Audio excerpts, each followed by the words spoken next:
my next build is going to be the Chrysler Atlantic concept car. Now, a few months ago, I did a odds and ends video where I went through my the cars in my stash, and you'll notice that this wasn't there. And the story is how I got this model was shortly after I made that video. There was somebody on Kijiji, which Canadians will know as, the equivalent of a Craigslist, now Facebook Marketplace, basically, where people buy and sell stuff. And somebody had an ad for, I think it was 70 or 75 bucks, and he had 10 cars, some like this, still sealed, some open, some older ones, some newer ones. And there were a few that caught my eye, and I thought, yeah, for that price, it's worth it. And the funny thing is, I went down to this guy's house and picked up, the box of cars, and he actually gave me 7 other models, some of them which were better than the ones I had wanted originally. So it was a really, really great deal. Now, from those cars that I saw in the picture, the original 10, this was one that caught my eye. It looked a little cool. And the story about this car is it's a Chrysler concept car, obviously, from around 1995, I believe it was. And it was one of those prototype things. It looked really cool, never made it to production, something to, they were just tinkering with. Now, after getting a look at this, I realized, first of all, it's a Lindberg kit, so not too great. Could be worse, but it's not a great kit. And more importantly, I noticed afterwards that this is really a curbside kit. Meaning it has no engine, and the underside is not really detailed. Quite frankly, it looks like a toy. It's one of those things where they give you the 2 metal axles and it's all one piece on the bottom. But again, the reason I really want to build this one right now is I need to get better at painting nice car finishes. I've never done, I've had, I think it was the Torque Trike where I did a decent job, even though I nearly flubbed that one. And I said I just need a little more practice to get some really nice, clean, shiny finishes. And this one looks nice car, and I think I can do it. And I've already picked out the paint I want to try is this old Testors Aztec, long out of production. But I tried on one occasion one of these other pearls that they had. It is a pearl, and it came out nice, but it wasn't suited for the job. For one of my older videos, you'll notice I tried it out. Anyhow, I'm going to give this one, it's a little darker than the kit itself, but I think it should still look nice. At least that's the plan. Now, let's open her up and see what's inside. Again, don't expect a lot over here in terms of parts because it is that curbside. So I'm going to do it really quick here. I really should do this while not filming. But there you go.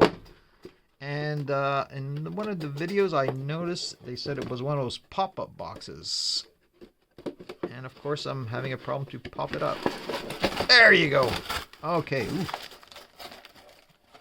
Dusty. Okay, so again, you can see not too many parts. I think there's a little small decal sheet and very simple instructions too. Again, no engine, the bucket, put the windows, and to put the rest in. Very simple wheels against with this one giant piece on the back here. So I won't open the individual bags, but here's the decals I mentioned, and here's the windshield. Now, one thing about this windshield, you notice that there's a round edge on it, and that's because that's supposed to be painted black over here, if you could see that. So I'll be doing that, at least trying to. And again, here's the parts of the car that are not the main body. I will take out the body just so you can see what it's like. It's kind of grayish. It's already clicked in together, and you can see it's really not that detailed of the underside. And they've actually got 2 screws to hold all this together, just like a toy, screw. So it's basically a paint job. For the way I look at it, is getting a nice paint job on the interior and a nice paint job with this body. I can see there's a few sink marks that are probably going to need some putty, but it should look nice once it's done. chrome wheels. I think the decals are actually 4 little emblems in the wheels.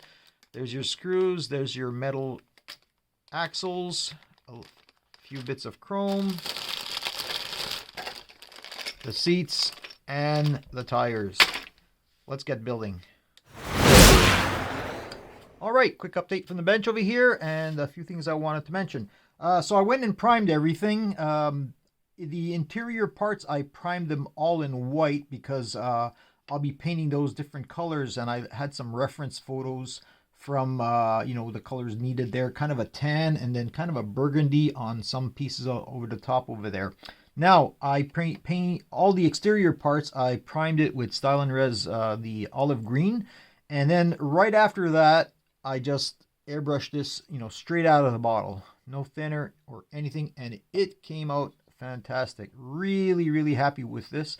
I still went back and wet sanded it to get even a glossier finish on it and a smoother finish. And I'm still going to do some more of that later on. And once I'm done with that, I'm going to go and shoot it with Pledge off the airbrush to make it, hopefully even shinier. But really, really impressed with this paint. When my model shop was getting rid of it, I picked up the blue, the red, and the white along with that purple. And I think there was a green, and I kind of regret not getting that one because I could use it for another project. But really happy with that paint.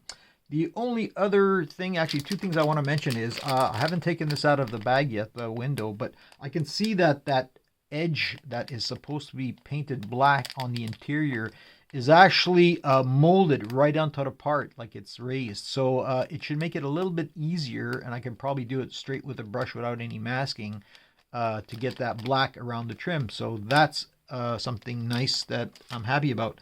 And one thing I want to mention, at one point I had problems getting the tires, the inserts into the tires, but you got to be careful because there's actually 2 sizes. One's just a little bit bigger and a little bit wider for the rear, I would assume. And again, this is why you won't get the larger piece in there.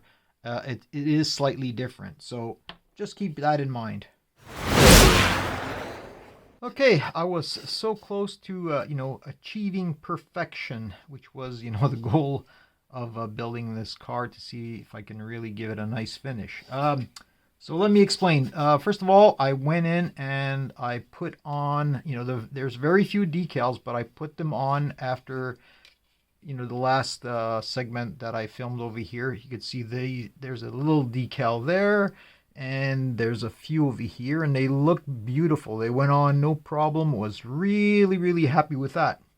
Now I put on the decals with the intent, as I said in my last segment, that I was going to airbrush some Pledge over this to make it even shinier. And I did that, and to be honest, after I did it, it looked fine. Everything looked great.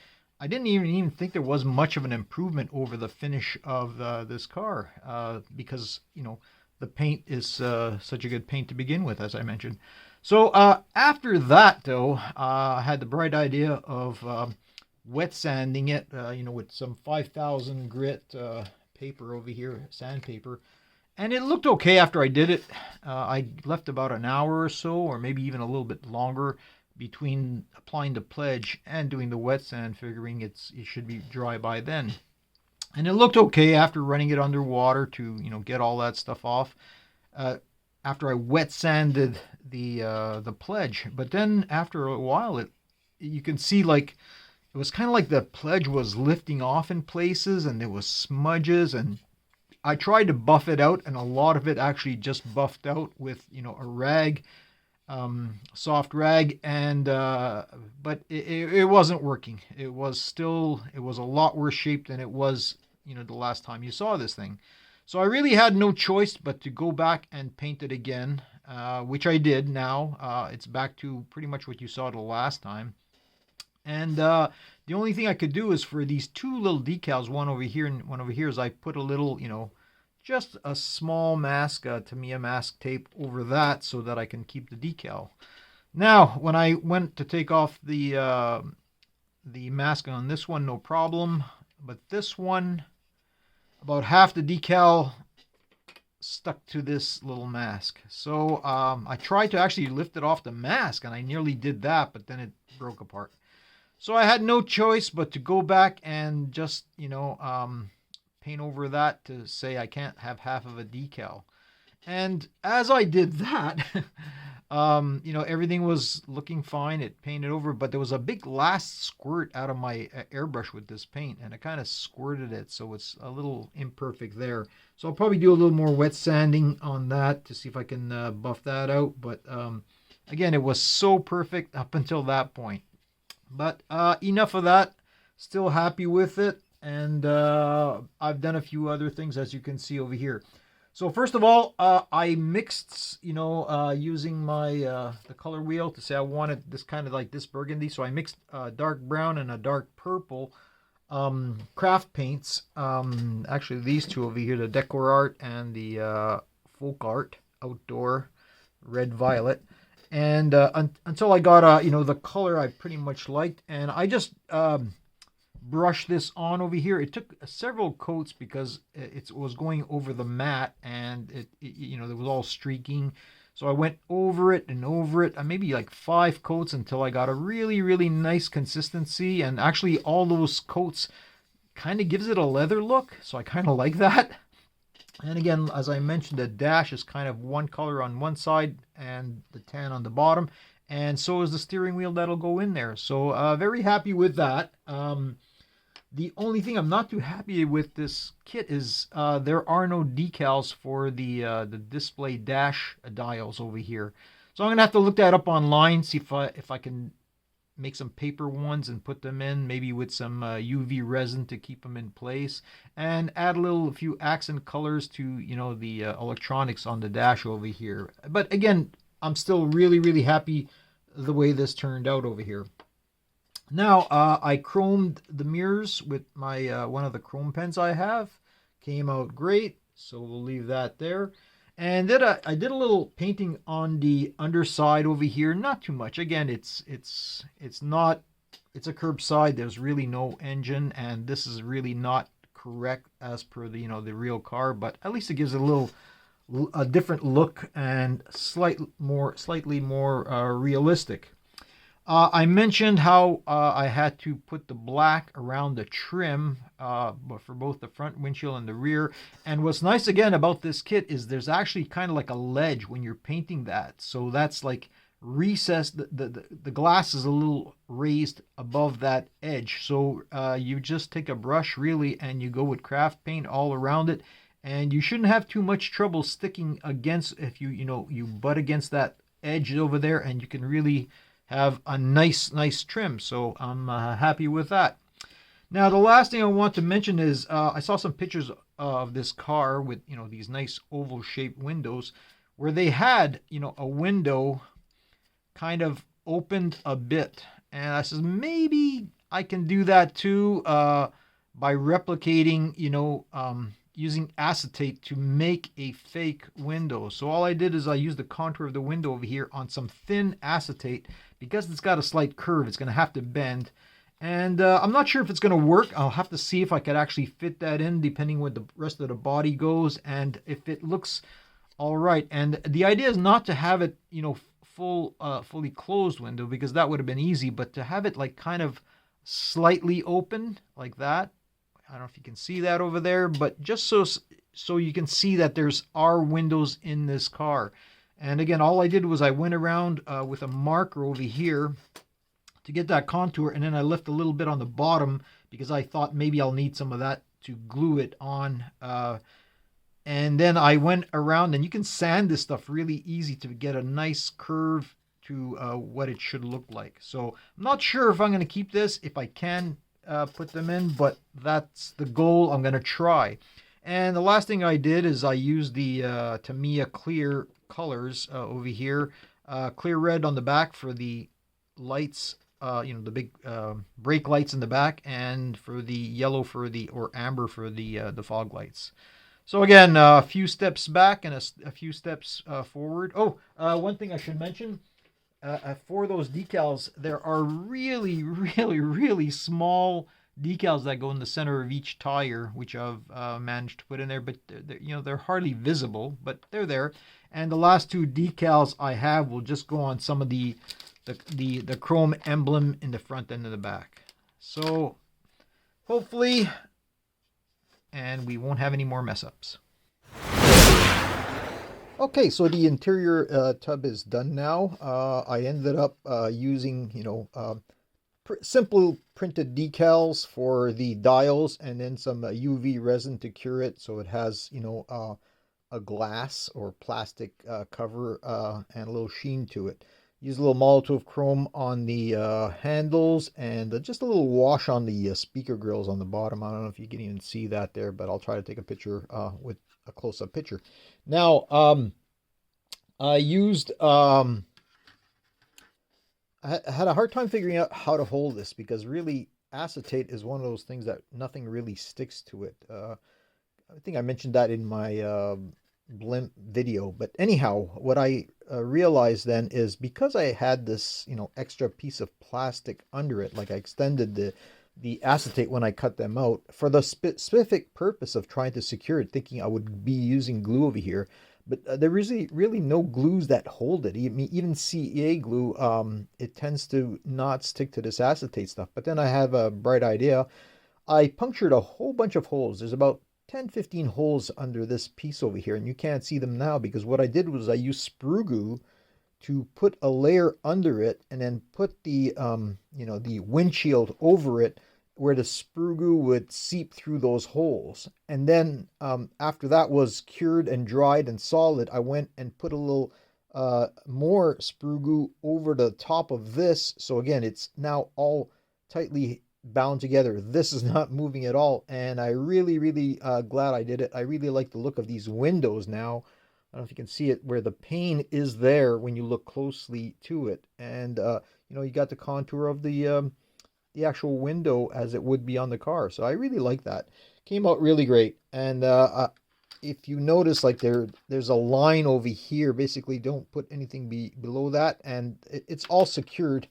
When you put these in, you don't see any of that stuff like that in the car. I don't know if you can see back there, but it's all covered because of this interior wall covers all that. Aside from that, I got the bottom wheels on. Again, they're just simple, metal axle, and this piece that they use, I guess, to support. This is actually the front, and to support there, I don't think it's needed, but I put it in anyhow. So we're getting really close now. The only big thing is the front grille over here, the few lights that I've got to secure, and then putting on those doors. It looks good so far, so knock on wood, it'll look nice in the end. All right, I'm calling this one done. I had a few issues again, trying to patch up that one area that I messed up, and with that decal and the story I mentioned in the last segment. But I couldn't get it any better than this, other than starting from scratch and masking off everything. So I just said, look, I'm going to leave it as is. I just came close to having a perfect paint job, but not going to be the case this time. Again, I really like how the windows came out over here, as you can see, and I had no issues really putting on all the little doodads that go around on the car. But I did have a bit of an issue. In one of the last steps is when you put on the whole frame onto the base of the car, the chassis. And you kind of have to bend a few things here and there to get them around the contours. So a few issues getting that, just right, but not too bad. But you have to take your time and not mess up everything else, is what I'm trying to say. I mentioned in the last segment I was going to try to get a close-up of the speaker grill that I did a wash on, but honestly my camera won't focus that deep to a specific area. It'll just try to focus on the front, so I really can't get that shot that I said I was going to do. But again, I like the car. It's a really, a few issues aside, it's a really easy kit to build. And I wish it wasn't a curbside. I wish I had an engine in there and could pop up the top, but it is what it is. And it's a nice kit. I do recommend it for others building it. And I hope you enjoyed it. My next video is going to be something I haven't quite done in the past. I don't want to spoil the surprise, but you'll see it's going to be, as always, I try to mix it up with the different types of models I build. So hope you enjoyed it, and there are going to be a few glamour shots at the end.